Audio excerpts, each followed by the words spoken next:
모든 것을 주관하신 아버지 하나님, 주님께서 성령으로 기름 부어주시고 하나님의 성령으로 충만한 가운데 말씀을 나눌 수 있도록 도와주시고 하나님이 주신 그 꿈과 비전을 가슴속에 잉태할 수 있는 놀라운 시간 될 수 있도록 도와주옵소서. 예수 그리스도 이름으로 기도드립니다. 아멘. 네, 반갑습니다. 오늘 2월 특강 엘리사의 생애입니다. 공부할 내용은 이제 크게 세 가지죠. 성경 내용의 구조, 지난 시간에 했던 건데 간단하게 보고, 오늘은 엘리사 이야기죠.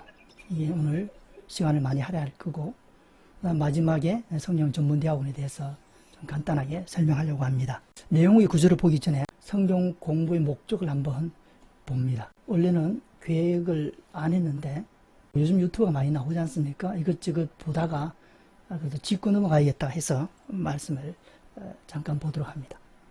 성경 공부의 목적과 성경 스케치 공부의 목표, 두 가지는 그걸 기억해야 되겠죠. 성경 공부의 목적을 어디에 두느냐, 이게 참 중요하죠. 예수님의 내면을 담는다, 이렇게 했습니다. 그럼 왜 예수님의 내면을 담는 것을 목적으로 삼았느냐 하면 성경이 그렇게 제시하고 또 가르치고 있기 때문이다. 로마서, 갈라디아서, 골로새서, 에베소서 등등등 여러 군데에서 성경이 목적으로 하고 있기 때문에 우리 성경 공부의 목적도 그렇게 삼는다라는 거죠. 그래서 우리가 잘 인용하는 수백 번 인용했죠. 갈라디아서 4장 19절, 나의 자녀들아 너희 속에 그리스도의 형상을 이루기까지, 이 갈라디아 지방에 보낸 바울의 편지죠. 다시 너희를 위하여 해산하는 수고를 한다. 그래서 너희 속에 그리스도의 형상을 이루기 위해서 해산하는 수고를 한다. 이 바울의 고백이고 바울의 말입니다. 그래서 그리스도의 형상이 뭐냐 이렇게 물으면 예수님의 내면이다. 예수님의 의도, 뜻, 그 다음에 예수님의 감정, 예수님의 생각을 담는 것이 우리 성경 공부의 목적이다. 이 말씀을 해드린 것은 성경 공부 유튜브도 있고 또 은사 집회, 또 기도 유튜브도 있습니다. 우리 은혜를 많이 받고 또 굉장히 유익을 주는 내용들이 많다고 생각이 듭니다. 그래서 저도 많이 또 듣고 또 많이 또 도움을 받고 있는데, 근데 딱 들어보면 2% 부족한 것이 뭐냐 하면 궁극적인 목적을 예수님의 내면을 담는데 두지 않고 있다 하는 것을 좀 느낄 때 조금 씁쓸하거든요. 이게 무언으로 약속된 거죠.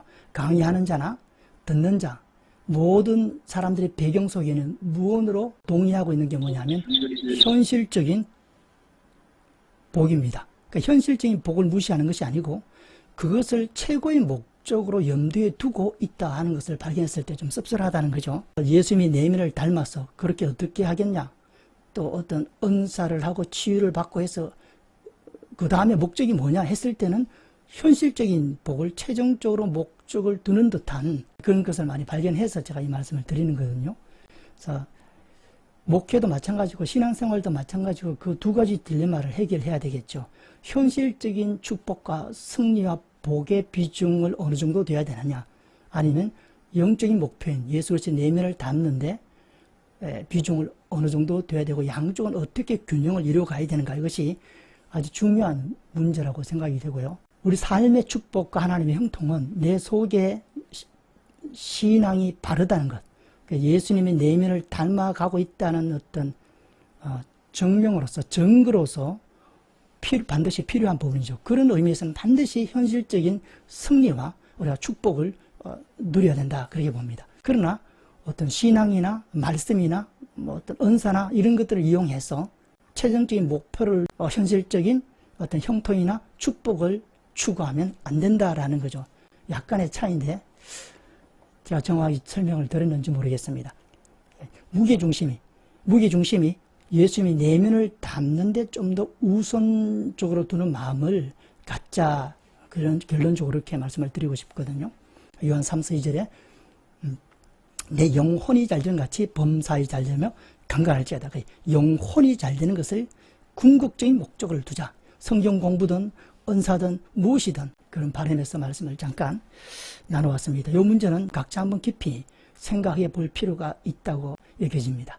우리 삶 속에 분명히 하나님의 역사와 기적이 나타나야 되는데 자칫 잘못하다 보면 그 삶 속의 어떤 축복과 응답과 기적이 우리 최종 궁극적인 목적으로 탈바꿈 할 수 있다는 거죠. 그렇다고 삶 속의 축복과 승리를 무시하는 것도 아니고 그것을 추구해야 되지만 우선순위를 바꾸지 않는 가운데서 추구를 해야 되겠다. 성경 스케치 공부는 주요 내용을 기억하는 것을 목표로 했습니다. 해석이나 주석이 들어가지 않는 있는 그들의 성경 말씀, 주요 내용을 기억하는 것을 목표로 삼는다. 구구단처럼. 왜 그렇게 공부하느냐? 왜 그렇게 성경 공부의 목표를 거기에 두느냐? 물으면 성경이 그렇게 제시하고 추구하고 전하고 있기 때문이다. 그렇게 얘기를 해줘야겠죠. 그리고 성경 구절을 얘기해 줄 수 있어야 되겠습니다. 그래서 예레미야, 히브리서, 또 신문기, 잠언, 또 신명기, 또 히브리서 8장 등등 있습니다. 내 법을 그들의 생각에 두고 그들의 마음에 이것을 기록하라. 이것이 하나님의 뜻이죠. 하나님의 의도입니다. 하나님께서 하나님의 말씀을 우리에게 주실 때 이 말씀을 우리들 가슴 속에, 우리의 생각 속에 기억하기를 원하시기 때문에 우리 성경 스케치 공부도 그렇게 목표를 두고 공부한다라는 거죠. 그럴 때 나는 그들에게 하나님이 되고 그들은 내게 백성이 되리라. 이렇게. 신명기 11장 18절에서 20절 이걸 근거로 해서 다시 한번 확인해 보면 먼저 너희는 나의 이 말을, 하나님의 말씀입니다, 해석하거나 가르치기 전에 객관적인 말씀, 하나님의 객관적인 말씀 그대로를 경청하고 파악하기를 원합니다. 이런 배경에는 어떤 믿음이 있었기 때문에 이런 식으로 생각할 수 있나 하면 하나님 말씀 그 자체로, 그 말씀 자체 새롭게 하고 구원하는 능력이 있다는 것을 알 때 우리는 하나님 말씀 그대로의 내용이 뭔가를 알고 싶어하고 또 그것을 파악해 가겠죠. 성경 스케치 선교의 가장 큰 모토 중에 하나가 말씀 그대로입니다. 하나님의 말씀을 해석하거나 가르치기 전에 하나님 하신 그 말씀 객관적인 내용 그대로를 무엇인가를 파악하고 경청해서 아는 것, 이것이 첫 번째 작업이고, 그 다음에 그것을 어떻게 하냐 하면 찾았으면 그것을 이제 기억하는 겁니다. 마음과 뜻에 두고 기억하기를 원하시죠. 그래서 기억하는 겁니다. 구구단처럼. 그 다음 세 번째 그것을 어떻게 하느냐? 활용하는 겁니다. 손목에 메어 기호를 삼고 표를 삼으며 가르치며 강론하며, 길을 갈 때든지 누워있을 때든지 일어날 때든지 시장 볼 때든지 전철을 탔을 때든지 무엇을 하든지 강론할 수 있어야 되는데 그렇기 위해서는 구단처럼 외우는 수밖에 없죠. 우리의 마음과 뜻에 하나님의 말씀을 기억해야 됩니다. 구구단처럼. 그래서 성경 스케치 공부는 꼭 구구단과 흡사하다 이렇게 됩니다. 구구단과. 우리가 구구단을 평생 얼마나 잘 사용합니까? 자유자재로 우리에게 자유를 주죠. 구구단을 하니까 그것처럼 하나님은 말씀을 주실 때 활용하기를 원하신다. 활용하기 위해서는 기억해야 됩니다. 그래서 우리가 성경 스케치를 그렇게 공부하는 거죠. 스케치 공부의 내용의 구조, 틀, 개관, 알파 스케치가 있는데 일단 틀을 한번 봅니다. 성경 스케치 공부의 특징은 틀을 통해서 주요 내용을 기억하는 거죠. 우리가 목표는 잡았습니다. 하나님의 말씀의 주요 내용을 기억해야겠다. 기억하기 전에 물론 파악을 해야겠죠. 아까처럼 파악하고 기억하고 활용하는 겁니다. 그래서 이제 그 파악이 됐다는 전제하에 그 다음에 기억해야 되는데 그 어떻게 기억하느냐? 틀을 활용합니다. 틀을. 물론 그냥 기억하라 해도 또 기억할 수 있는 사람 많겠죠. 그러나 틀을 이용하면 훨씬 쉽고 우리 자신도 쉽고 우리를 통해서 성경을 공부하는 사람도 쉽게 성경을 공부할 수 있기 때문입니다. 틀을 통해서 주요 내용을 기억하는 것이 성경 스케치 공부의 특징 중에 하나죠. 일단 성경을 테마별로 나누었습니다. 아브라함, 이삭, 야곱 뭐 이렇게 테마별로 나누었고 그것을 이해하고 기억하기에 가장 효과적인 것으로 틀을 세웠습니다. 그 본문이 잘라졌죠.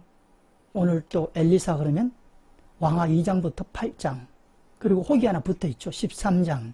그 본문을 이해하고 기억하기에 가장 효과적인 것으로 틀을 세워갔다는 거죠. 그래서 엘리사 같은 경우는 지도였습니다. 지도를 통해서 엘리사의 생애와 사역을 엮어가는 것이 가장 이해하기 쉽고 기억하기 쉽기 때문에 지도를 사용했죠. 그래서 지도를 사용한 경우도 있고, 때로는 인물별로, 때로는 인상적인 주제, 때로는 핵심 주제, 때로는 세계사적 배경, 때로는 도표, 뭐 이런 것들을 통해 가지고 틀을 삼고 성경의 주요 내용을 엮어간 것이 성경 스케치 틀의 특징이다라는 거죠. 특징을 설명해 보면, 첫째, 성경 66권을 16권과 50권을 나누었고, 이 16권은 역사서죠, 역사서. 이스라엘 역사입니다, 이스라엘 역사.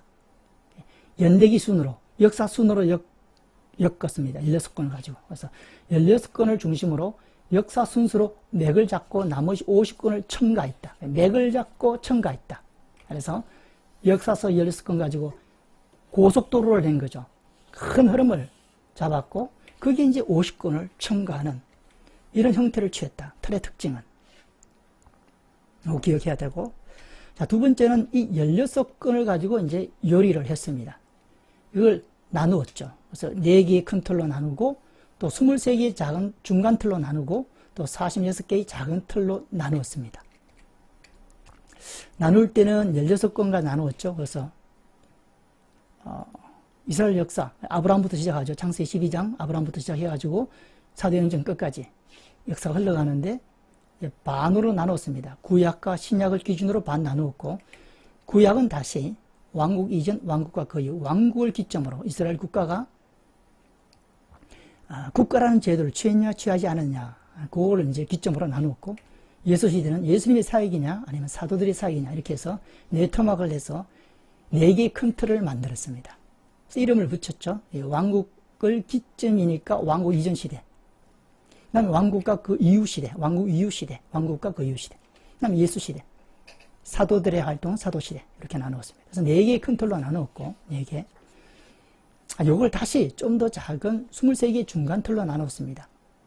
스토리를 담기 위해서 틀 작업을 하는데, 스토리가 너무 많아서 이 4개의 틀 속에는 다 담을 수 없었기 때문에 다시 좀 더 작은 중간 틀 23개를 만들어서 스토리를 담게 한 거죠. 그래서 왕국 이전 시대는 7개의 중간틀, 왕국과 그 이후 시대는 4개의 중간틀, 예수 시대는 5기, 사도 시대는 7기 해서 총 23개입니다. 23개. 23개의 중간틀. 이 중간틀을 통해서 스토리를 담으려고 보니까 신약은 딱 당겨집니다. 12개의 중간틀을 통해서 스토리가 담겨져요. 그러나 구약은 원약 스토리가 복잡해서 또 작은 틀을 만들었습니다. 그래서 이 작은 틀은 구약만 있습니다. 46개. 왕국 이전 시대 23개, 왕국과 그 이후 시대 23개, 총 46개의 틀. 그래서 총 73개의 틀이죠. 큰 틀, 중간 틀, 작은 틀. 이 틀들을 통해서 이제 스토리를 엮어갑니다. 그리고 그 밑에, 틀 밑에 주제들을 또 넣었습니다. 그래서 수백 개의 주제를 통해서 이제 스토리를 엮어가죠. 73개의 틀과 그 다음에 돌아와서 주제들을 통해서 성경 전체의 주요 내용을 엮어간다. 이것을 단순화하기 위해서 이미지를 만들었습니다. 인위적인 이미지죠. 그래서 왕국 이전 시대는 한일자로 표현했고, 왕국과 그 이후 시대는 도표로, 유디귿요라는 도표로 표현했고, 예수 시대는 한일자, 사도 시대 한일자. 그렇게 해서 16권의 주요 스토리를 엮어갑니다. 그래서 이미지를 통해서 우리가 단순화시켰죠. 어떤 암호화 같은 거나요? 이렇게. 한일자, 유디귿요, 한일자, 한일자. 이건 왕국 이전 시대, 왕국과 그 이후 시대, 예수 시대, 사도 시대를 의미하죠. 그래서 앞에 첫 번째 한일자를 보고 우리가 설명할 수 있어야겠죠, 위의 것을. 왕국 이전 시대고, 5권의 역사가 흘러가고, 왕국 이전 시대 큰 시대 안에는 7개의 작은 시대, 중간 틀이 있고, 그 안에는 23개의 작은 틀이 있고, 그리고 수백 개의 주제들이 있고, 이 왕국 이전 시대는 지도를 통해서 엮어간다라는 의미를 한일자 속에 함축시켰습니다. 그래서 이 한일자만 보고 우리가 설명할 수 있어야 되겠죠. 유디귿요도 마찬가지입니다. 왕국과 그 이후 시대는 유디귿요라는 도표를 통해서 스토리를 엮어가는구나. 무려 30권이 되죠. 스토리를 엮어가는구나. 여섯 권의 역사, 삼상하 왕상하 선호.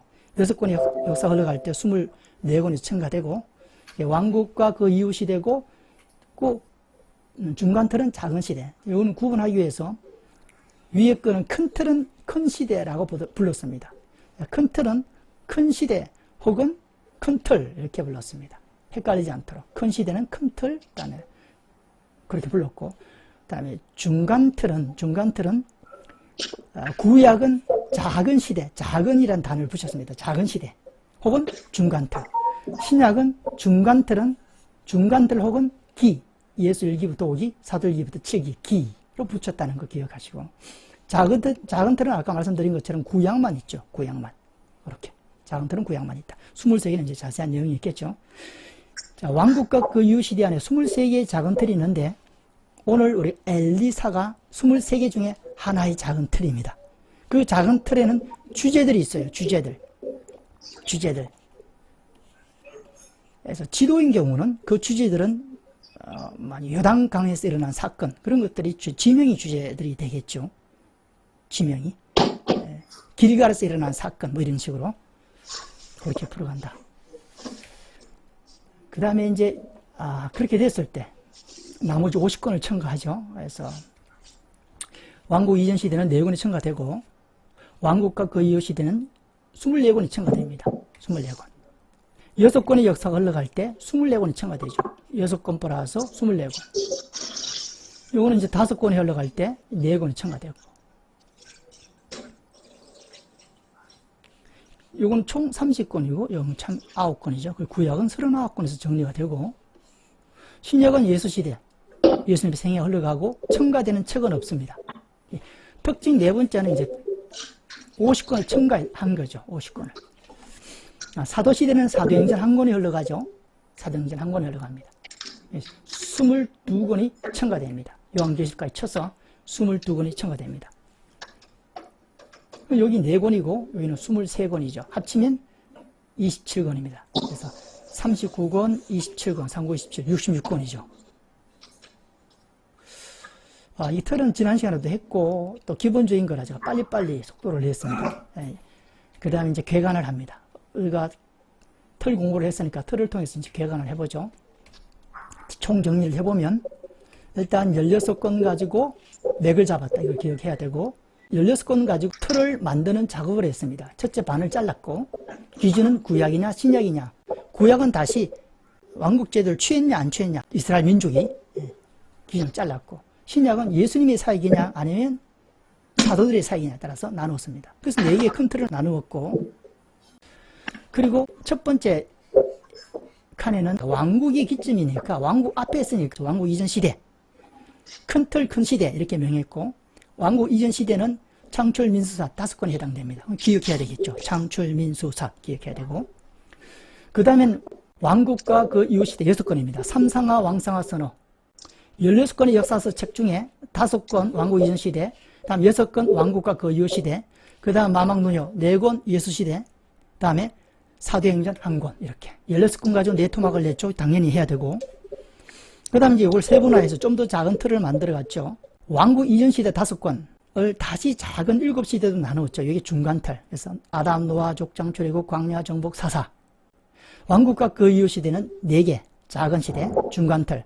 다니엘, 분열, 잔전, 포로교환 시대. 예수 시대는 중간 틀은 기라 그랬죠. 1기부터 5기. 사도 시대에도 나누었는데 중간 틀은 기라 했습니다. 1기부터 7기. 신약은 이렇게 12기를 통해서 스토리를 엮어갔지만, 구약은 너무 스토리가 복잡해서 다시 작은 틀을 만들지 않을 수가 없었습니다. 그래서 왕국 이전 시대 23개 작은 틀, 왕국과 그 이후 시대 23개 작은 틀. 그래서 작은 틀은 46개. 작은 틀은 구약만 있다 하는 것을 기억해야 되고, 그래서 총 큰 틀, 중간 틀, 작은 틀 총 73개다라는 거죠.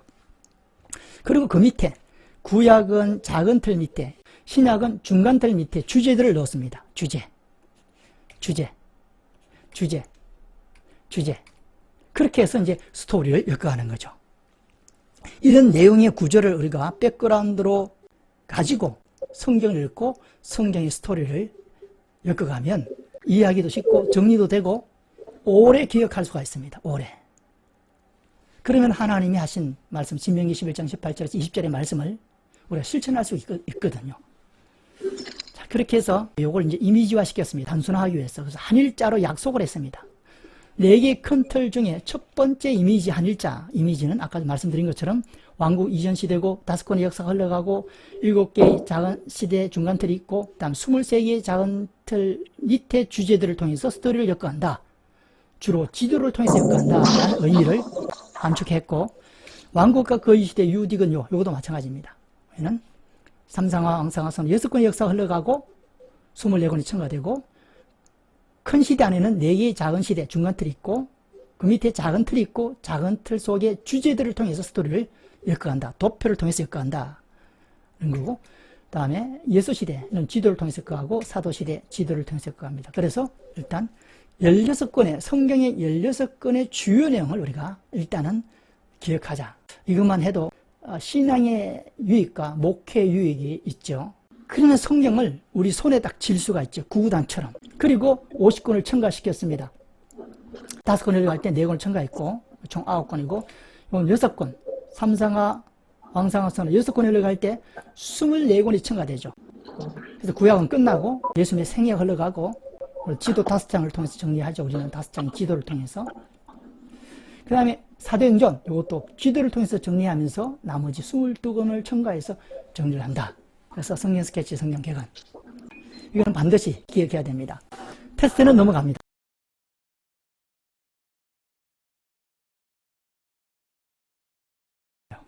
알파 스케치. 지금 알파는 뭐냐? 이게 70세기 제목입니다.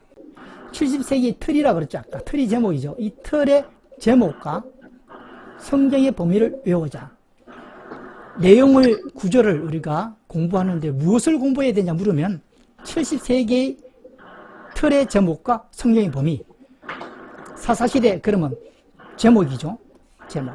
성경의 범위 사사기 1장부터 21장 그거 외워야 된다는 거죠. 이 작은 틀이 있죠. 오늘 엘리사 그러면 작은 틀의 제목과 성경의 범위 왕하 2장부터 8장 그리고 혹처럼 붙어있는 13장 뚝 떨어져서 2장부터 8장 외우고 13장이 하나 붙어있구나. 그렇게 외워야 된다는 거죠. 외우고 힘은 들지만 이렇게 해놔야 성경을 우리에게 주신 하나님의 목적대로 성경을 활용하고 사용할 수 있기 때문에 이 작업을 하는 거죠. 그다음에 수백 개의 주제들, 아까 얘기했죠. 70세개의 틀 속에 수백 개의 주제들이 있습니다. 그거는 이제 틀을 공부할 때 자동적으로 쉽게 외워지게, 좀 더 쉽게 외워지겠죠. 주제들. 그리고 이제 가서 뭐 하느냐? 간단한 스토리. 간단한 스토리. 이제 요걸 엘리사 하면서 우리가 잠깐 보겠죠. 요게 이제 알파라는 이름을 붙였습니다. 성경 스케치 알파. 알파. 알파는 70세개의 제목과 그 다음에 수백 개의 주제와 그에 대한 간단한 스토리를 넣는 거, 이것이 알파다라는 거죠. 알파만 해도 굉장히 유행하죠. 거기다가 이제 좀 상세한 스토리를 담으면 스케치다라는 겁니다. 스케치. 이렇게. 그 내용의 구조를 이렇게 구분해 줄 수 있어야 됩니다. 제목, 틀의 제목, 이거 틀 해도 돼요. 틀, 그리고 그 밑에 수백 개의 주제들, 그리고 간단한 스토리, 그리고 상세한 스토리, 4단계로 기억하자. 성경을 공부할 때 이렇게 구분해서 공부하고 익혀놔야 우리가 전할 때도 구분해서 전하게 되고 듣는 사람도 명확하게 되겠죠. 명확하게 되면 쉬워지고 재밌어지고 또 기억하기도 좋아지죠. 그러면 효과가 있죠. 공부 효과가. 성경을 공부하는데 효과가 있어야 되지 않습니까? 그래서 요 작업을 한다라는 거죠. 이게 이제 충분히 됐을 때, 그 다음에 뭐 하느냐 하면 이제 묵상을 하는 거죠. 합니다. 신앙의 큰 문제는 우리가 구분할 수 있습니다. 이단이나 뭐 이렇게 크게 잘못된 것은 우리가 구분할 수가 있지만 조금 비슷하게 약간 삐뚤어지거나 2% 부족하거나 왜곡되거나 이런 부분에 대해서는 분간이 안 가는 경우가 참 많습니다. 그거는 구원론에 대한 분명한 이해가 조금 약했기 때문이다. 그렇게 판단이 돼서 구원론을 할 거고, 그래서 성경전문대학원의 구원론의 한 과목을 넣었습니다. 여러분도 아마 들으셨을 겁니다. 하영조 목사님, 오카노 목사님, 홍종길 목사님 세 분이 미국에서 캠퍼스에서 모여서 뭘 고민했나 하면 교회론을 고민했대요. 교회론을 정리하고. 근데 그분들이 하는 말이 교회론을 한 장 내지 A4 용지 한 장 내지 두 장으로 정리할 수 있어야 된다. 20페이지, 30페이지, 100페이지 정리하는 건 소용없고 딱 한 장 내지 두 장으로.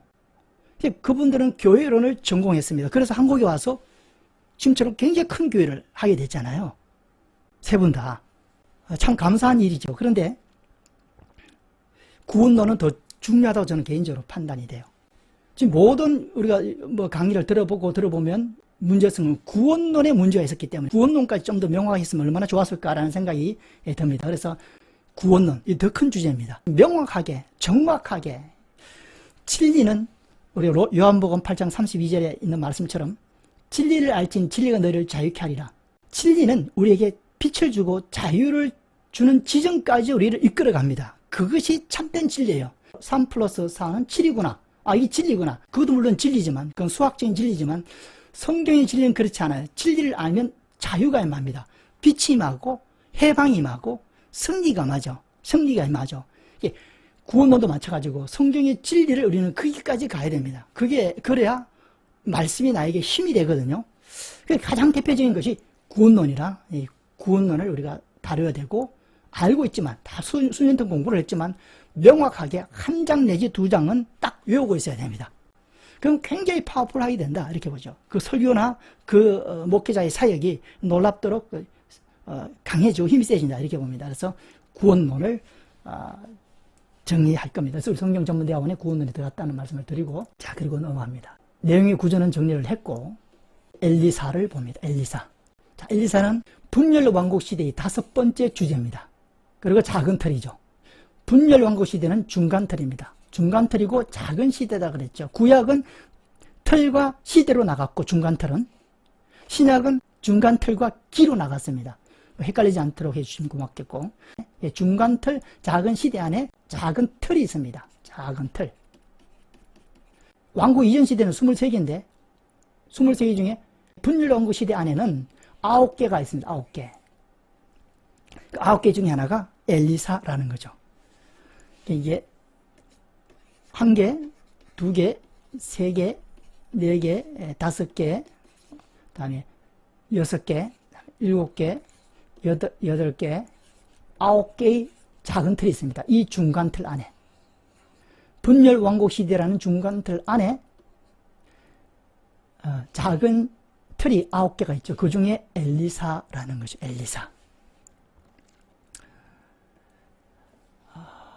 이거 이제 유디귿 요 보면 처음 오신 분들은 늘 질문하죠. 이게 무슨 의미냐. 이건 이제 다니엘 왕국 시대, 이건 분열 왕국 시대. 북이스라엘이 멸망하고 남아있는 잔존, 남아있는 유다, 포로 시대, 여기는 포로 교환 시대입니다. 그래서 작은 네 시대가 들어가죠. 분열 왕국 시대. 분열 왕국 시대는 지난 시간에 개관을 했기 때문에 넘어갑니다. 가고 엘리사를 바로 봅니다. 엘리사. 자, 왕하 2장부터 8장 플러스 13장이 들어가죠. 이렇게.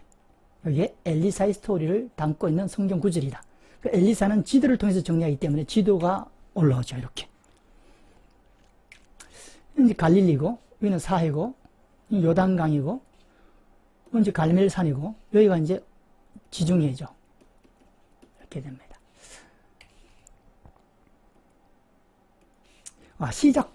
시작점이 중요하죠. 요단강에서 시작합니다. 우리 지난 시간에 왕하 2장에 엘리야는 승천하고 엘리사가 남죠. 그리고 엘리사가 스승님의 겉옷을 받게 되는 이야기까지 했고, 받고 난 뒤에부터 엘리사가 하나님의 사명을 감당하게 되죠.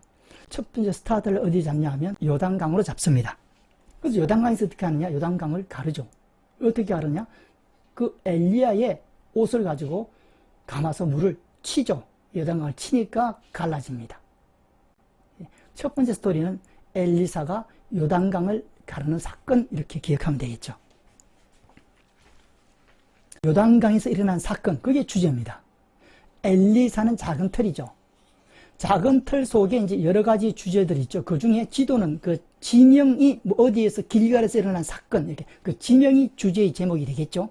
그리고 스토리를 간단하게 엮으면 됩니다. 그러면 알파가 끝나고 그 스토리를 자세히 엮으면 스케치가 끝나게 되겠죠. 그보다 더 자세히 엮고 싶으면 이제 성경을 읽으면 되겠죠. 자, 이렇게. 이 스토리는 그겁니다. 요단강을 쳐서 가랍니다. 근데 우리가 인물들을 공부하다 보면 자연히 이제 깨달아지는 부분들이 있죠. 여기서 보면 엘리사, 지금 엘리사입니다. 엘리사의 신앙, 요단강을 가를 때 그의 표현과 행동을 통해서 본 엘리사의 신앙이 어느 정도인가를 우리가 감할 수 있어요. 그거하고 나중에 시간이 지났을 때 엘리사의 신앙이 얼만큼 성숙되어 있는가 하는 것도 우리가 엿볼 수가 있습니다. 지금은 이렇게 얘기하고 있죠. 엘리야의 하나님 여호와, 의외죠. 지금 이 엘리사는 부름받은 지 얼마 안 되죠. 아벨 모홀라에서 아까 부름받았죠. 요쯤 있나 위치가? 그리고 선생님 졸졸졸 따라다니다가 엘리야가 승천하니까 겉옷을 받아서 물을 치는데, 이때 엘리사의 신앙은 이 정도죠. 엘리야의 하나님 여호와는 어디 계시나이까? 하나님 아직 가까이 있지 않죠. 그것도 자기 하나님도 아니고 엘리야의 하나님 이렇게 부릅니다. 그리고 이제 물을 침에 물이 갈라집니다. 하지만 그 엘리사를 통해서 하나님은 기적을 행하셨다라는 거죠. 엘리사의 믿음이 저 정도인데 하나님은 엘리사를 통해서 기적을 행하십니다. 그러니까 나중에는 엘리사가 믿음이 아주 깊어지고 돈독해지겠죠. 그때 또 하나님이 역사하시는 모습을 볼 수가 있죠. 자, 이렇게 지금 객관적인 스토리를 엮어야 되니까 일단은 왕하 2장 14절에 요단강을 갈랐다. 그 다음에 어디 가느냐? 여리고에 가서 물을 고칩니다. 좋지 못한 물을 고칩니다. 소금을 뿌려서 엘리사가 물 건너로 나아가서 소금을 그 가운데 던지며 이르되, 여호와 말씀이 내가 이 물을 고쳤으니 이로부터 다시는 죽음이나 열매 맺지 못함이 없을지니라. 잠깐만 말씀드리면, 이게 소금을 던져서 물을 고쳤다라는 그 외적인 사건에 우리가 포커스를 맞추기보다는, 거기도 맞춰야 되겠지만, 그런 소금을 던졌을 때 하나님이 역사하시는 그 역사를 우리가 봐야겠죠. 어떻게 하면 우리의 사역에 하나님이 움직이시고 기적을 베푸시고 역사하게끔 내가 어떻게 해야 되냐, 그걸 봐야 되겠죠. 왜냐하면 모든 기적이 소금을 뿌려서 되는 건 아니잖아요. 또 다른 성경 본문에는 또 다르게 믿음의 사람이 행동을 했을 때, 또 신앙의 표현을 했을 때 하나님이 역사했거든요. 우리 삶 속에도 마찬가지, 사역 속에도 마찬가지죠. 어떻게 하든지 하나님이 개입하셔서 기적을 베푸시고 하나님 꿈을 이루시고 영혼들 구원하는 일을 하도록 내가 어떻게 하는가, 이게 우리의 역할이고 중간자 역할인 것 같습니다. 하여튼 엘리사가 소금을 던져서 물을 고쳤다. 그 다음에 어디 가느냐? 베델로 가죠. 베델에서 일어난 사건은 아이들이 대머리라 놀리다가 이 엘리사가 저주하니까 암컴이 나와서 42명을 죽이는 사건이 베델에서 일어났고, 그 다음에는 에돔 광야로 갑니다. 가서 어떤 일이 일어나냐면 개천을 파서 물을 내는 기적을 또 행합니다. 이제 전쟁을 치르죠. 남북이. 지금 이거 엘리사 시대는 분열왕국 시대죠. 분열왕국이라는 것은 북이스라엘과 남유다가 공존했던 시대이죠. 그래서 이 남북의 관계는, 아까 설명 안 드렸지만 남북의 관계는 나누어졌을 때 좋을 때도 있었고 또 서로 적대 행위를 할 때도 있었습니다. 지금은 좀 분위기가 좋을 때입니다. 남북의 관계는 솔로몬 다음 르호보암하고 여로보암일 때는 갈라져서 적대 관계였죠. 남북의 관계는 적대 관계였다가 또 시간이 흐르면 서로 이제 좋은 관계를 갖게 됩니다. 아왕이 남유다의 여호사밧 왕과 사돈을 맺죠. 그래서 관계가 또 좋아집니다. 지금은 어떠냐면 관계가 좋을 때예요. 아왕 이후로 관계가 조금 좋아지죠. 그래서 지금 보면 유다는 남유다를 얘기하죠. 자, 북은 이스라엘입니다. 남북이 갈라졌을 테니까 남유다의 여호사밧 왕과 북이스라엘의 여호람 왕이 연합합니다. 이 여호사밧 왕과 그 다음에 아합 왕이 사돈이죠. 아합의 딸하고 여호사밧의 아들이 결혼했지 않습니까?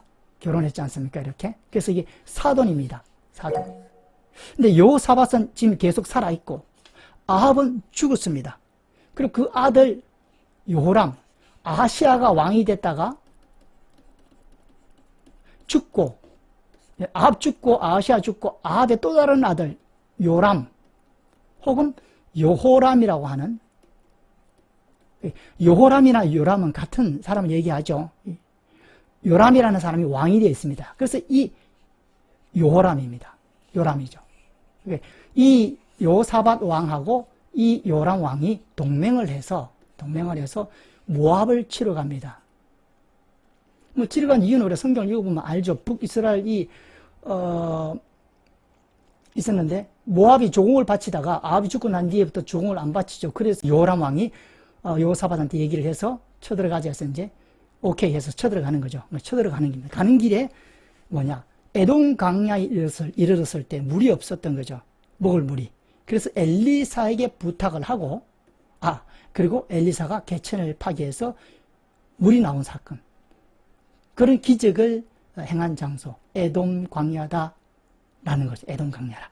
물을 냈고 또 모압을 이기게 될 거다라고 말해줍니다. 그래서 모압을 이기게 되죠. 전쟁을 치러서 이깁니다.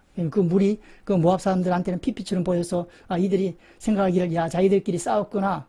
이때 기회다 하고 쳐들어왔다가 낭패를 당하고 패배하는 스토리. 그게 에돔 광야죠. 에돔 광야에서 일어난 스토리다.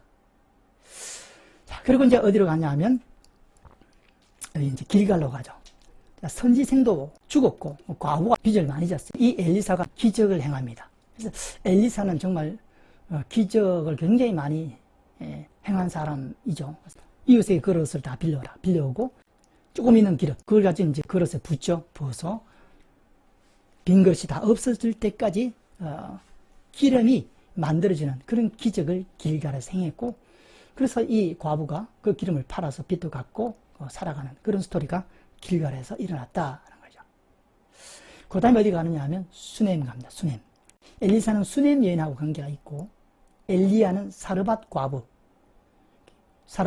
관계가 있죠. 사르밧 과부는 사렙다 과부라고도 하죠. 그거는 엘리야하고 관계가 있고, 수넴 여인은 엘리사하고 관계가 있습니다. 헷갈리지 않도록 해주시면 좋겠고, 이 수넴 여인은 늘 엘리사를 잘 대접했어요. 엘리사가 사역하기 위해서 지나가면 방도 주고 식사도 대접하고 잘 공개했습니다. 엘리사가 너무 고마워서 사환한테 묻죠. 게하시 종한테 묻죠. 이 여인에게 뭐가 필요한 게 없냐 물으니까 이 여인이 아들이 없나이다 하니까 엘리사가 여인에게 아들이 생기게 합니다. 아들이 있을 거다 했을 때 수넴 여인은 믿지 못했죠. 그러나 이제 아들이 생기게 됩니다. 이게 수넴 지역에서 일어난 사건이고, 자, 그리고 엘리사는 어디로 갔냐면 여기 갈멜산으로 가 있죠. 그동안 어떤 일이 벌어지냐면 아까 수넴 여인에게 아들이 있었는데 그 아이가 이제 죽게 됩니다. 죽게 돼요. 그래서 수넴 여인이 엘리사를 찾으러 가죠. 갈멜산까지 쫓아갑니다. 그래서 얘기하니까 엘리사가 얘기하죠. 게하시한테 얘기합니다. 내 허리를 묶고 내 지팡이를 손에 들고 가라. 지팡이를 주면서 사람을 만나거든 인사하지 말라. 사람이 내게 인사할지라도 대답하지 말고, 그리고 이 지팡이를 그 아이의 얼굴에 놓으라 라고 지시를 했어요. 근데 그 지시를 듣는 수넴 여인이 이것이 탐탁지 않았습니다. 마음에 들지 않았어요. 그래서 어떻게 하느냐, 엘리사 이 선지자를 데리고 갑니다. 당신이 오소서 해가지고 엘리사를 이제 데리고 가는 거죠. 이렇게 가서 엘리사가 누구를 살리느냐 하면 그 죽은 아이를 살립니다. 엘리사가 집에 들어가 보니 아이가 죽었는데 자기 침상에 눕혔는지라 여호와께 기도하고 아이 위에 올라 엎드려 자기 입을 그의 입을, 자기 눈을 그의 눈에, 자기 손을 그의 손에 대고 엎드리니 아이의 살이 차차 따뜻하더라 이렇게 되죠. 따뜻하더라. 그리고 7번째 치기 하고 살아납니다. 죽은 아들을 살렸죠. 8번째 수넴 지역에서는 수넴 여인의 아들을 살리는 기적을 행하였다. 엘리사 입장에서는 굉장히 신났다 할까요? 그랬을 것 같아요. 사역이 신났을 것 같아요. 막 살리고 기적을 행하고 하나님 막 역사하니까 그 하나님의 역사에 막 뜨거워져 있고 그 기분을 우리가 좀 느껴봐야 되지 않을까 생각도 듭니다. 그 다음에 어디 가느냐? 또 길갈로 갑니다. 이때는 국을 해독해요. 국을 가루를 넣어서 그래서 독을 없애버립니다. 독이 없어지니라. 엘리사의 사역을 읽으면 좀 부럽죠. 엘리사가 뭘 행하면 하나님이 역사하시니까 부럽습니다. 그런 상태가 되면 좋겠죠, 모두가. 자, 그 다음에 어디 가느냐? 여기 요단강으로 갑니다. 이때는 어떤 일이 일어나냐 하면 나만 장군이 출입하는 일이 일어나죠. 나만 장군이 문둥병이 걸렸습니다. 그죠? 백방으로 노력해도 소용이 없었고, 그런데 이스라엘에서 포로로 잡아온 소녀가 있었는데 그 나만 장군의 부인을 시종 들고 있었어요. 시종이 하는 말이 장군이요, 저기 이스라엘에 가면 엘리사라는 사람이 있고 엘리사한테 찾아가면 당신 병을 고칠 수 있습니다 라는 조언을 해줍니다. 그래서 이 나만 장군이 이제 이스라엘로 가죠. 갈 때 그냥 가지 않고 자기 왕한테 얘기하죠. 내가 이러한 이유로 이스라엘을 가야겠습니다 했을 때 왕이 편지를 씁니다. 이스라엘 왕한테 편지를 쓰죠. 그 내용은 그렇죠. 이제 내가 정말 총애하는 그런 표현은 아니지만 총애하는 나만 장군이 나병 걸려서 지금 고침을 받기 위해서 갑니다. 그러니 잘 치료해서 보내주시오 했을 때 이스라엘 왕이 그 얘기를 듣고 긴장을 하게 되고 고민에 빠졌습니다. 내가 무슨 능력이 있다고 나병 환자를, 문둥병자를 내가 치료할 수 있느냐. 치료할 수 없는 것을 뻔히 알면서 이렇게 보낸다는 것은 어떤 전쟁을 걸려는 시비거리를 찾으려고 하는 거다 생각하고 두려워하고 있을 때 엘리사가 얘기하죠. 왕이시여, 나만 장군 오면 나한테 보내라고 해서 결국 나만 장군이 엘리사한테 가게 되죠. 갔을 때 나와서 기도하고 이렇게 의식을 행하여 고쳐주는 게 아니고 종을 시켜서, 본인 가지도 않고 종을 시켜서, 게하시를 시켜서 하는 말이 요단강 물에 7번 모욕하시오. 그게 전부였습니다. 이제 이거 스토리인데 여러분들이 더 잘 읽을 것 같아요. 그래서 나만 장군이 기분이 상해서 돌아가려고 하죠. 화가 나서. 그때 나만 신복들이 하는 말이, 장군이요, 당신 병이 고쳐질 수만 있다면 목욕보다 더 큰 어려운 일을 시켜도 해야 되지 않겠습니까? 라는 그 만류로 인해서 결국 나만 장군을 모욕하게 되고, 한 번, 두 번, 세 번, 네 번, 다섯 번, 여섯 번 변화가 없다가 7번째 모욕하고 났을 때 나만 장군의 그 문둥병이 어린아이의 피부처럼 깨끗해 치료받게 되는 거죠. 그게 요단강에서 일어났습니다. 그리고 나서 기적을 처음 했습니다. 기적을. 나만 장군이. 첫째는 기적이 중요합니다. 그게 뭐가? 기적이 필요한 겁니다. 기적이 최고의 목적은 아니에요. 그런데 우리가 사역을 해보면 기적이 필요한 것은 분명하잖아요. 기적이 있어야 더 효과적으로 사역을 감당하죠. 그래서 첫 번째는 기적이 필요합니다. 하나님의 강력한 역사가 필요합니다. 그래야 하나님 나라 확장되고 보이는 그 하나님 나라가 이루어지겠죠. 그러나 더 중요한 것은 뭐냐? 그 기적을 통해서 두 번째는 내면이 어떻게 바뀌느냐. 이게 가장 중요합니다. 마태복음 7장에도 있잖아요. 주여 주여 하는 자마다 주의 이름으로 선지자노를 하고 주의 이름으로 귀신을 쫓아낸다 하더라도 내가 너를 도무지 알지 못하노라. 그렇다고 우리가 주의 이름으로 선지자노를 안 해야 되는 게 아니고 해야 되죠. 기적을 나타내야 되겠죠. 그러나 그러면서 그 속에 더 중요한 것은 하나님 말씀을 지켜 행하는 거죠. 이 기적을 통해서 나만 장군은 변화되었습니다. 변화됐습니다. 이렇게 말합니다. 나만이 이르되. 이런 시각이 우리한테 필요하죠. 우리가 사역을 하고 할 때 인도를 해줘야 되는데 어떤 방향으로 인도하느냐. 하나만 인도하는 게 아니고 끝까지 인도를 해줘야 됩니다. 나만 장군이 이르되. 그러면 청하건대 노새 2마리의 흙을 당신의 종에게 주소서. 이제부터는 종이 번제물과 다른 희생제사를 여호와 외에 다른 신에게 드리지 아니하고 하나님만 승계했다는 생각을 바뀌어버렸습니다. 나만 장군 이방 사람이죠. 하나님을 모르는 사람입니다. 그러나 이 체험을 통해서 병도 낫고, 첫째는 병이 낫고, 두 번째는 하나님에 대한 신앙을 내면에 확고하게 자리 잡았던 거죠. 이게 중요하다는 거죠. 그래서 다른 신에게 드리지 않겠습니다. 다만 여호와께 드리겠나이다. 이렇게 변화가 있었죠. 거기까지 우리의 신앙이 가야 되고 인도해야 되는데, 물론 우리가 다 알고 있겠죠. 그러나 우리가 현실적으로 사역을 하다 보면 약간 놓칠 수가 있죠. 보이는 것을 쫓아가다 보면 잊지 말자 하는 겁니다. 나만 장군. 성경에 보면 기적을 체험한 사람들이 굉장히 많습니다. 홍해를 가를 때 얼마나 많은 사람들이 봤습니까?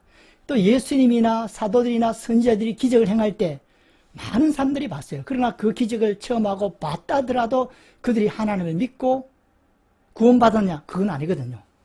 어떤 사람은 그걸 보고 믿음을 가졌고, 어떤 사람은 그걸 봤다 하더라도 믿지 않는 케이스가 훨씬 많거든요. 그러니까 이 부분을 우리가 주의 깊게 놓치지 말아야 된다는 거죠. 결국에는 기적이든 무슨 축복이든 무슨 은사든 뭘 통해 가지고 내적 변화, 하나님에 대한 신앙이 더욱더 돈독해지고 주님을 더욱더 사랑하고 주의 말씀대로 살아가서 내적 변화가 일어나는 예수님의 형상을 빚어지는 그 지점까지 우리가 놓치지 말고 봐야 된다. 나만 장군은 그것을 실천한 사람 중에 한 사람이다. 자, 그렇게 하고 뭐라고 얘기하냐면 세 가지를 얘기하죠. 흙을 좀 가져가겠다 하는 얘기고, 다른 신을 섬기지 않겠다 지금 말씀한 거고, 그 다음에 흙은 왜 가져가냐면 가서 이제는 하나님만 섬기겠다는 거지. 이 나라, 하나님의 나라의 이 땅의 흙을 가져가서 그 위에서 하나님을 섬기겠다는 그런 의미죠. 그리고 세 번째는 림몬당에서 고기를 숙이는 걸 좀 받으려고 합니다. 자기 왕이, 내 주인께서 림몬의 신당에 들어가서 경배하며 그가 내 손을 의지하심에, 좀 나이가 들었는지 아팠는지 몰라도 그 왕이 이 나만 장군을 의지해서, 손을 의지해서 부축해서 림몬당에서 들어갈 때 내가 몸을 좀 굽히게 되는데, 그 몸을 굽힐 때 여호와께서 이 일에 대하여 당신의 종을 용서하기를 원하나이다 합니다. 근데 이걸 엘리사가 허락했어요. 편안히 가라. 허락했습니다. 그런 일이 있었다. 자, 그리고 이 나만 장군이 치료받고 나서 감사해서 엘리사에게 대접을 하려고 그러죠. 엘리사가 대접받지 않습니다. 이것도 생각할 문제죠. 엘리야는 사렙다 지역에 가서 그 과부가 마지막 먹으려고 했던 그 밀가루와 기름 가지고 빵 만들어서 먹으려고 했던 그것을 뭐라 그러냐면 먼저 달라고 하죠. 어떨 때는 선지자가 먼저 달라고 합니다. 근데 여기는 엘리사는 대접을 할 때 거절합니다. 상태에 따라 다른 거죠. 우리 그것을 묵상해야 되겠죠. 어떨 때 거절해야 되고 어떨 때 우리는 받아야 되는가, 그것도 우리가 묵상해야 할 주제입니다. 근데 거절을 했습니다. 그리고 이제 나만 장군 떠나갔죠. 근데 그것을 옆에서 본 종 게하시가 욕심이 생겨서 그런지 쫓아가서 나만을 따라가서 손님이 왔는데 손님 대접해야 된다 해가지고 결국 은 한 달러와 옷 2벌을 받죠. 받고 오다가 그 문둥병이 게하시한테로 들어갔는지 게하시가 문둥병에 걸린 이야기, 그게 요단강에서 일어난 10번째 스토리다. 그 다음에 어디 가느냐, 또 요단강에서 도끼를 떠오르게 합니다. 집 지려고 나무를 펴다가 도끼가 물에 빠졌는데 자루를 던져서 도끼를 끌어올리는 기적을 행하고, 그 다음에 어디 가느냐, 도단 갑니다.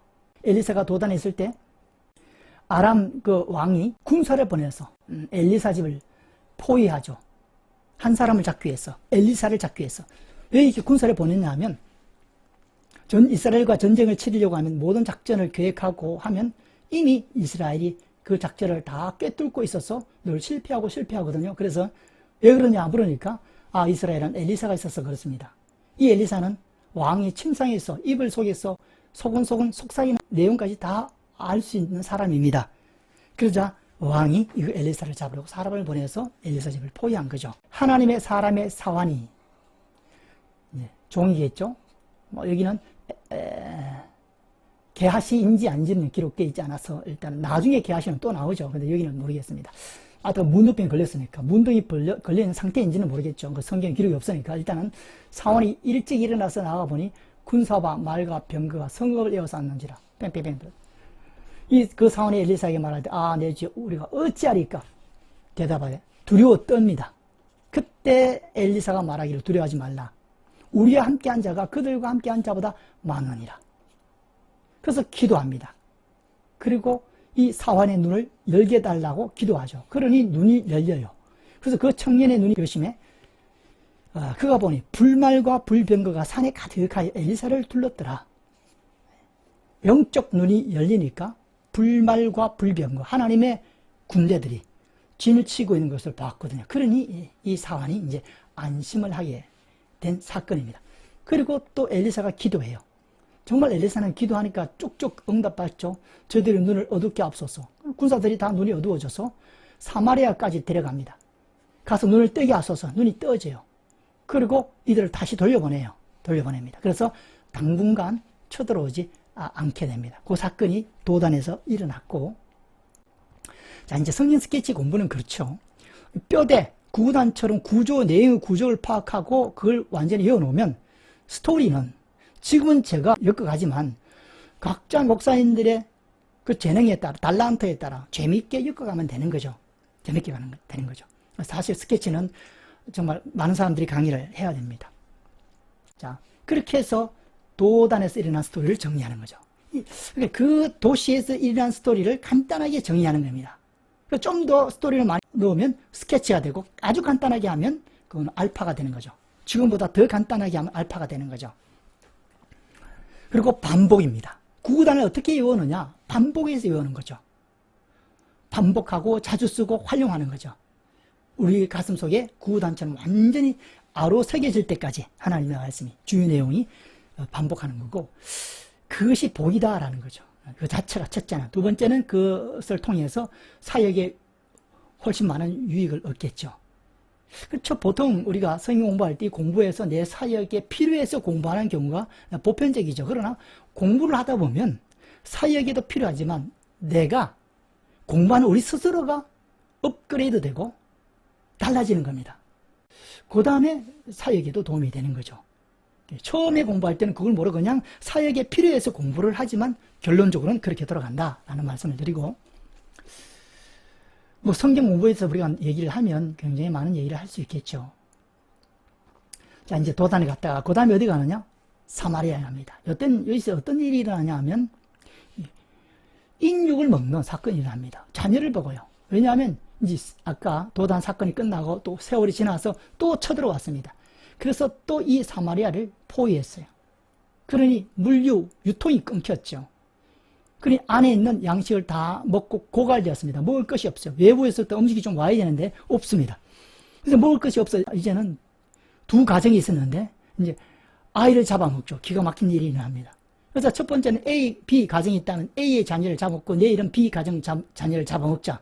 이런 약속을 하고 A 자녀를 잡아먹었어요. 그리고 다음 날에 대해서 B 자녀를 내놔라니까 B 부모님이 못 넣겠다. 그래서 옥신각신 싸움 해가지고 결국 왕 앞에 오게 되죠. 왕이 이것을 보고 옷을 찢죠. 옷을 찢습니다. 이 왕도 문제가 있는 겁니다, 나중에. 그러나 그런 반응을 보인다는 거죠. 자, 이런 아사 직전에 이런 상황 속에서 엘리사가 얘기합니다. 내일 이맘때 먹을 것이 있을 거다라고 얘기해요. 내일 먹을 것이 있다라는 이 얘기를 듣고 한 장관이 불쑥 얘기합니다. 부정적인 얘기를 하죠. 그때 왕이 그의 손에 의지하는 자 곧 한 장관이 하나님의 사람에게 대답하여 이르되, 한 장관이 하나님의 사람한테 대답합니다. 엘리사한테 얘기하죠. 뭘 얘기했냐면 내일 이맘때 먹을 것이 있을 거다라고 얘기한 그 엘리사한테 한 장관이 말하기를, 여호와께서 하늘에 창을 내신들 어찌 이런 일이 있으리요. 아주 부정적인 말을 했죠. 하나님께서 하늘에서 창을 내면 그런 일이 있죠. 내일 먹을 것이 생길 수 있죠. 그러나 이 장관은 완전히 불신 중에 불신이고 마음이 완악해 굳어져 있고 뭐 그렇죠. 그래서 있으리요 하더라. 그러니까 엘리사가 그 얘기를 듣고 한 장관한테 말합니다. 내가 내 눈으로 보리라. 그러나 그것을 먹지는 못하리라. 결국 이 한 장관은 이제 죽게 됩니다. 먹지 못하고 죽게 되죠. 자, 그러면 이제 중요한 것은 이 엘리사가 한 얘기가 어떻게 이루어지느냐는 거죠. 어떻게 이루어지냐면 4명의 문둥병자를 통해서 이루어집니다. 이 4명의 문둥병자가 어디에 있냐면 성문 앞에 있어요. 앞에 있다가 성 안으로 들어가면 굶어 죽고 안에 먹을 것이 없으니, 여기 앉아있으면 또 굶어 죽고, 또 아람 진영으로 들어가면 창에 찔려 죽고, 그래서 어떻게 할 수 없는데 이들이 어떻게 결단하냐 하면 그래도 나가보자. 이렇게 또 죽고 저렇게도 죽으니까 나가보자. 그래서 이제 나가는 거죠. 4명의 문둥병자가. 나가보니까 어떻게 해요? 아람 진영의 군인들이 하나도 없이 다 도망가 버리고 모든 음식과 재물들을 놓고 달아났거든요. 그래서 어떻게 하느냐? 먹습니다. 충분히 먹고 또 훔쳐서 자기 집에 가져가고 하다가 이제 얘기하게 되죠. 그들이 왜 도망갔냐 하면 아람 군대로, 주께서 아람 군대로 병거 소리와 말 소리와 큰 군대 소리를 듣게 하셨다. 자, 4명의 문둥병자가 기어갔을까요? 뭐 걸어갔을까요? 엉금엉금 갔겠죠. 그런데 그 소리를 아람 군인들에게는 큰 군대의 소리로 들리게 한 겁니다. 이스라엘이 애굽 사람들과 연합해서, 여기 있네요. 헷 사람의 왕들과 애굽 왕들을 값주고 그들을 우리에게 오게 하였다라고 짐작하고 도망가 버린 거죠. 해질 무렵에 일어나 도망하되 그대로 두고, 모든 것을 그대로 두고 목숨을 위해서 도망갔습니다.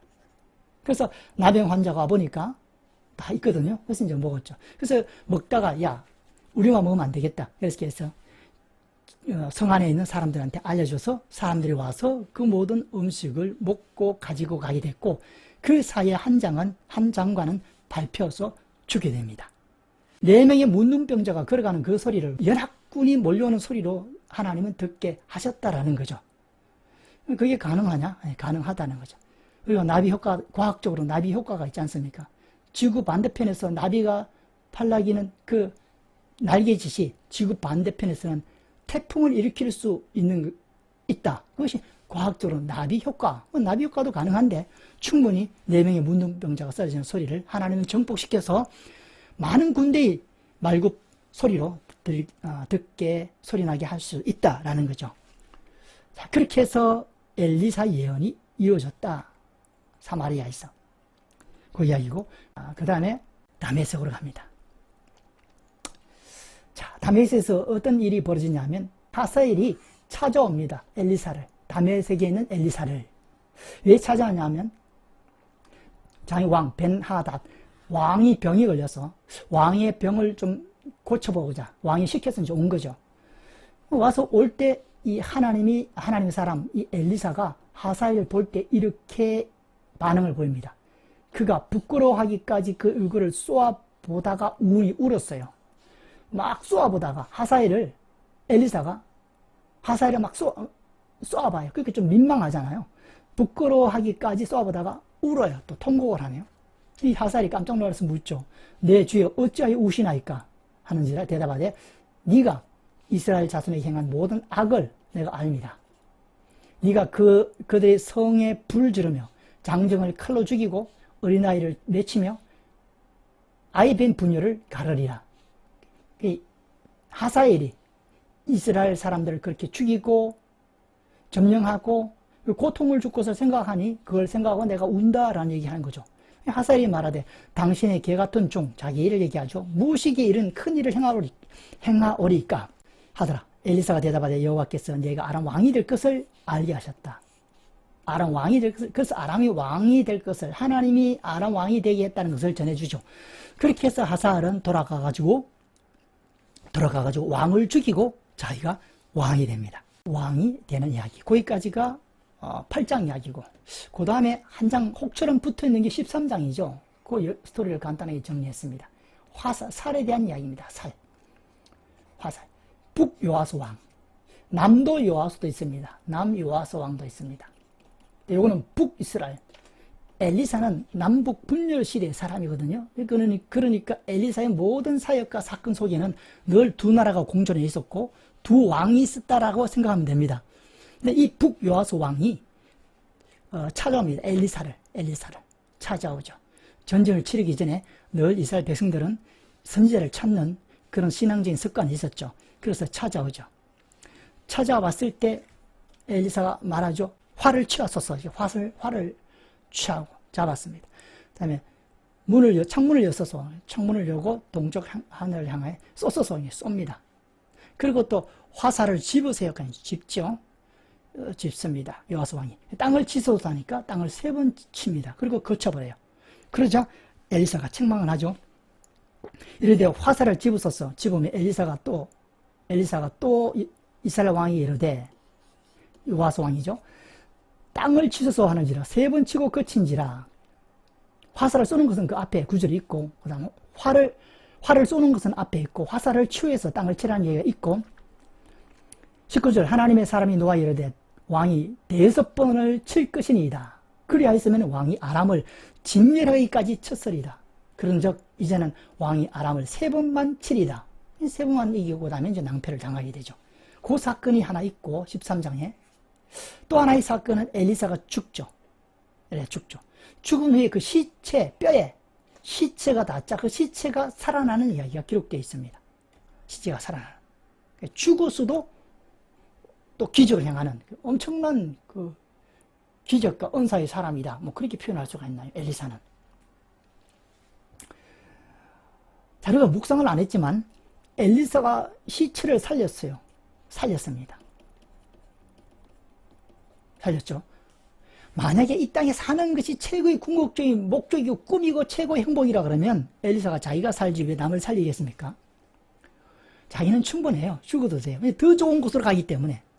그럼 왜 살렸냐? 우리가 메시지를 받아보면 육체가 죽어서 이렇게 살아날 수 있는 것처럼 우리의 영적 구원을 전하고 있는 거죠.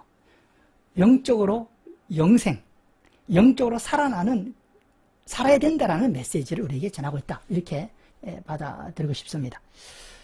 자, 그리고 이제 끝났죠. 이거는 테스트니까 넘어가고. 그래서 성경 스케치는 그렇죠. 성경의 어떤 핵심 주요 내용을 구단처럼 기억하는 공부다. 이렇게 되죠. 성경 전문, 지금 우리는 성경 스케치 선교에서 계속 세미나에서 강사를 배출했습니다. 6개월이나 1년을 배우고 시험을 치면 강사증을 줬는데 그건 이제 계속 그 제도를 유지하고 있지만 이제는 성경 전문 대학원으로 우리가 개강을 하고 학교를 시작해서 좀 더 철저하게. 이게 문제가 뭐냐 하면 강사는 됐지만 충분히 가르치는 데는 많이 부족했습니다. 그래서 강사님들끼리 모여서 또 훈련도 하고 그렇게 모임도 있고 있는데 그래서 아예 이 성경 전문대학원은 나오면 철저히 교육시켜서 구단처럼 익혀서 졸업하면 누구나 다 강의할 수 있도록 그러니까 시험을 좀 철저하게 볼 생각입니다. 떨어지면 다시 그 재시험 볼 수 있도록 그렇게 해서 졸업하면 강의를 충분히 할 수 있는 그런 목표를 가지고 성경 전문대학원을 시작합니다. 그래서 간단하게 설명을 드리겠습니다. 기간은 2년 4학기인데 단축 가능합니다. 학점 취득이 포인트입니다. 지금 온라인 시대라 학점 취득이 포인트입니다. 학점 취득. 시험 쳐서 이제 구두 시험, 발표 시험을 보죠. 그래서 그 성인 스케치는 이제 10과목, 큐티 4과목, 구원론 1과목 해가지고 10과목, 한 과목마다 3학점씩 해서 취득을 하면 45학점을 취득하면 졸업할 수 있도록 그렇게 합니다. 단축이 가능합니다. 동영상을 올려놨기 때문에. 과목은 요겁니다. 15과목. 10과목, 4과목, 1과목. 총 45학점. 이게 필수 과목이고, 이걸 학점을 취득하면 졸업이다. 졸업. 나머지는 이제 자율 체크 과목은 기도. 요거는 이제 인터넷상에 올려놓으면 기도를 1시간 이상 습관할 수 있도록 했고, 운동 각자 알아서 하는 거 자율 체크입니다. 자율 체크. 기도 반드시 해야 됩니다. 요거는 선택 과목이라 특강식으로 하고, 여기까지는 학점이 없습니다. 학점이 없습니다. 그래서 이건 학점을 취득 안 해도 되고, 이거는 생각 안 해도 되고, 요것만 15과목은 반드시 취득을 해야 졸업한다. 그래서 10과목을 간단히 구분해 보면, 족장시대까지, 욥까지 한 과목, 그 다음에 2과목, 그 다음에 3과목, 이렇게.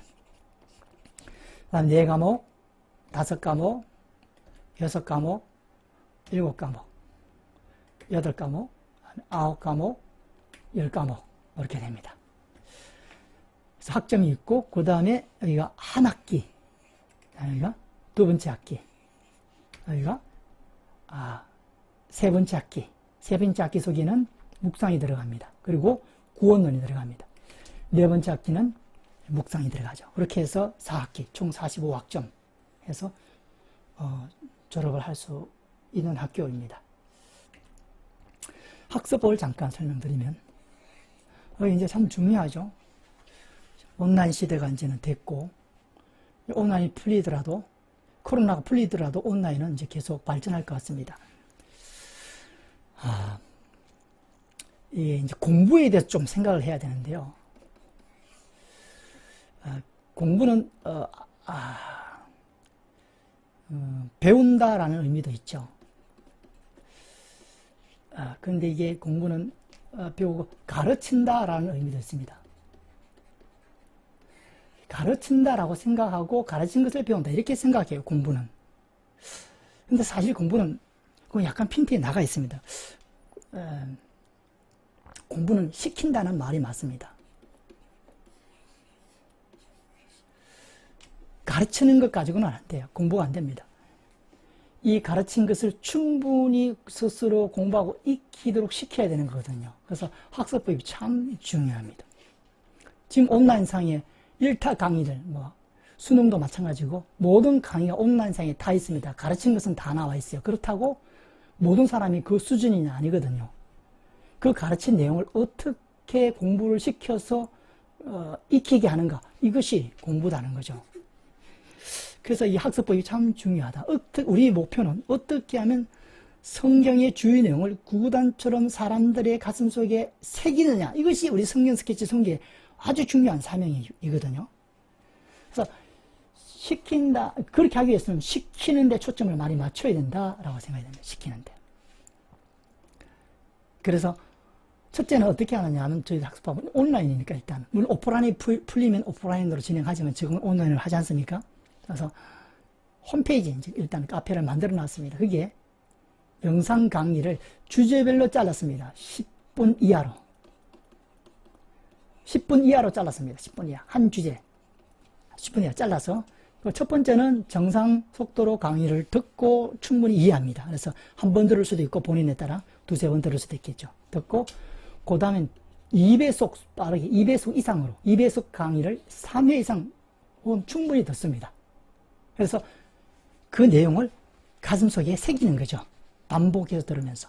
이거는 이제 자유롭게, 자유로운 시간, 각자 시간에 맞춰서 듣고, 그게 이제 첫 번째고, 그 내용은 이제 성경전문대학원 홈페이지, 카페 홈페이지가 있거든요. 거기에 올려놓습니다. 그걸 들으면 되고, 그 다음 사이트에서 성경전문대학원 검색하면, 실명으로 가입하면, 대학원 입학한 사람들에서는 등급해서 강의를 들을 수 있도록 할 겁니다. 하고, 두 번째는, 거기에 들었다. 그 다음에 어떻게 하느냐? 이거는 학교에서 연결시켜줍니다. 스터디 멤버. 둘씩. 수준이 비슷한 사람. 목회를 한 20년 했다 그러면, 여기도 목회를 한 20년 한 목사님 연결시켜주고, 평신도다 그러면, 평신도끼리 짝을 이렇게 지어주고, 요 사람은 전도사님인데, 또 어느 정도 수준이다 하면, 거기에 맞춰 상담을 해서, 이렇게 소개를 시켜줘서 서로 연결을 해서 멤버를 짝 지어줍니다. 멤버가 참 중요하죠. 이 멤버와 함께 하브루터를 합니다. 하브루터를 하되 어떻게 하냐 하면, 우리 학교에서 제공한 질문지가 있어요. 질문지. 이 질문지를 가지고 하브루터를 합니다. 온라인 상에서 하고, 오프라인이 가능하면 오프라인 상에서 합니다. 그래서 질문하고 대답하고,